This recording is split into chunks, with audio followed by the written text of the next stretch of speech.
എക്സാമിന് ഒരുങ്ങി കിട്ടിപ്പോയപ്പോൾ ഗേറ്റ് അടച്ചു. ഗേറ്റ് അടച്ചതുകൊണ്ട് എക്സാം എഴുതാൻ പറ്റിയില്ല. പിന്നെ സങ്കടത്തിൽ തിരിച്ചു വന്ന് റൂമിലിരുന്ന് എന്ത് ചെയ്യുമെന്ന് ആലോചിച്ചപ്പോഴാണ് തൃശ്ശൂരിലുള്ള അതിരപ്പള്ളി വാട്ടർഫോൾസിൽ പോകാമെന്ന് ഓർത്തത്. പിന്നെ ഒന്നും നോക്കിയില്ല, വണ്ടി സ്റ്റാർട്ട് ചെയ്ത് അതിരപ്പള്ളി വാട്ടർഫോൾസിലോട്ട് വിട്ടു. ഞാൻ അവിടെ ചെന്നപ്പോൾ ഒരു 4:45 ആയിരുന്നു കേട്ടോ. 5 മണിയാണ് നമുക്കിവിടെ ക്ലോസിംഗ് ടൈം വരുന്നത്. പെർ ഹെഡ് 30 രൂപയാണ് പാസും വരുന്നത്. നമുക്കിവിടെ പോകാൻ ബെസ്റ്റ് ടൈം എന്ന് പറഞ്ഞാൽ ഈവനിങ് തന്നെയാട്ടോ. ഞങ്ങളവിടെ പോയപ്പോൾ അത്യാവശ്യം നല്ല തിരക്കുമുണ്ടായിരുന്നു. ഈ കാട് കണ്ടോ നിങ്ങൾ? ഈ കാട്ടിൽ നിന്ന് ഒരുപാട് കാട്ടാനകളൊക്കെ വന്ന് വെള്ളം കുടിക്കുമെന്നാട്ടോ കേട്ടത്. അതുകൊണ്ട് തന്നെ ഒരു 5:45 ആകുമ്പോൾ നമ്മളെപ്പോലുള്ള ടൂറിസ്റ്റുകളെ അവർ പറഞ്ഞും വിടും. എന്ത് ഭംഗിയല്ലേ ഈ ഒരു വാട്ടർഫോൾസ് കാണാൻ. നമ്മുടെ ബാഹുബലി വരെ ഷൂട്ട് ചെയ്തത് ഈ ഒരു വെള്ളച്ചാട്ടത്തിലായിരുന്നു. നമ്മുടെ കേരളത്തിലെ നമ്പർ 1 വാട്ടർഫോൾസിൽ ഒന്നാണ് ഈ അതിരപ്പള്ളി വെള്ളച്ചാട്ടം എന്നൊക്കെ ആട്ടോ പറയുന്നത്. ഞാൻ നേരത്തെ പറഞ്ഞതുപോലെ ഞാനൊരു ഈവനിങ് ഒക്കെ ആയിരുന്നപ്പോഴായിരുന്നു കേട്ടോ ചെന്നത്. അപ്പം ഞാൻ ഫസ്റ്റ് കണ്ട വഴി കൂടെ അങ്ങ് നടന്നു പോകുമായിരുന്നു ചെയ്തത്. അതാണ് ഈ വാട്ടർഫോൾസിന്റെ മേൽവശം.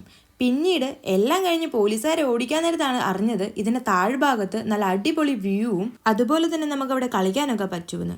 ഒരുപാട് ഫാമിലി മെമ്പേഴ്സ് ഒക്കെ വന്ന് അവിടെ വന്ന് വെള്ളത്തിലൊക്കെ എക്സ്പ്ലോർ ചെയ്യുന്നുണ്ട് കേട്ടോ. നമുക്കിവിടെ ഡ്രസ്സിംഗ് റൂമും വാഷ്റൂം ഫെസിലിറ്റീസും ഒക്കെ അവൈലബിൾ ആണ്. അതൊക്കെ പോട്ടെ, നമ്മുടെ കാര്യത്തിലോട്ട് വരാം. ക്ലോസിംഗ് ടൈം അടുക്കാറായതുകൊണ്ട് കുറച്ചു നേരം വെള്ളത്തിലൊക്കെ കളിച്ച് എക്സ്പ്ലോർ ചെയ്ത് കുറച്ചധികം ഫോട്ടോസും വീഡിയോസും റീൽസിന് വേണ്ടിയൊക്കെ എടുത്ത് സന്ധ്യ ഇരുട്ടാറായപ്പോൾ ഞങ്ങൾ അവിടുന്ന് പോന്നു കേട്ടോ. നമ്മുടെ അതിരപ്പള്ളി വാട്ടർഫോൾസിൽ വരാൻ ഉദ്ദേശിക്കുന്നവരാണോ നിങ്ങൾ?